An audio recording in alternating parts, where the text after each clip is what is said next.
уважаемые языкообучаемые! Сегодняшняя наша тема называется «Үндестік заңы», то есть закон сингармонизма. В казахском языке гармонию слогов и гармонию звуков называют «Үндестік заңы». Например, «тасқын», «елші». В казахском языке слова произносятся либо твердо, либо мягко, в зависимости от гласных.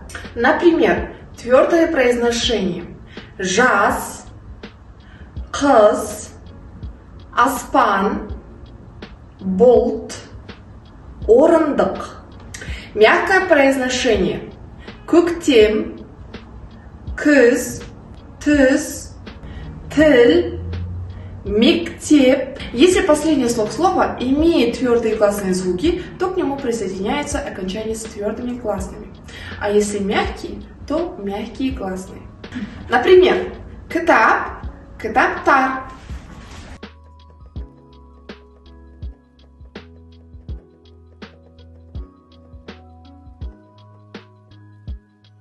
Здесь имеют окончание твердые гласные звуки. Следующее наше слово «отан».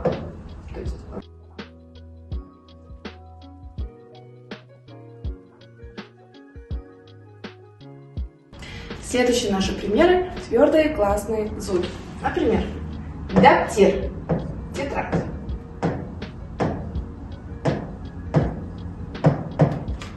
Окончание тоже будет мягкое. «Дәптер», «дәптерлер». То есть это здесь в множественном числе.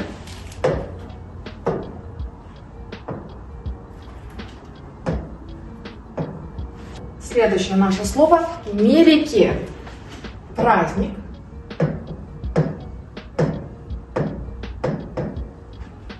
Окончание тоже мягкое будет. Мереке, мерекелер. Тоже во множественном числе.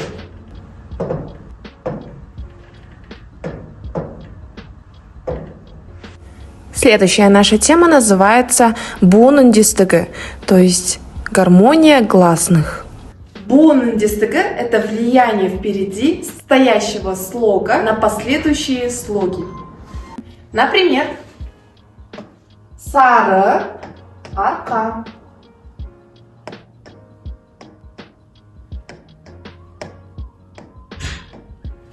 Следующий пример – «жексенбі».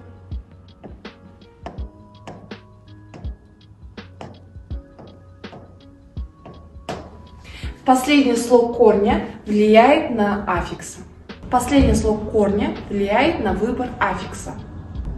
Например, Алтай. Алтайда. Следующий пример. Өскемен. Окончание.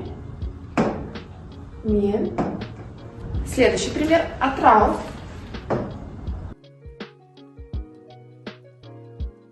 То есть в Атырау. Если это видео вам понравилось, ставьте лайк, ставьте комментарий. До свидания.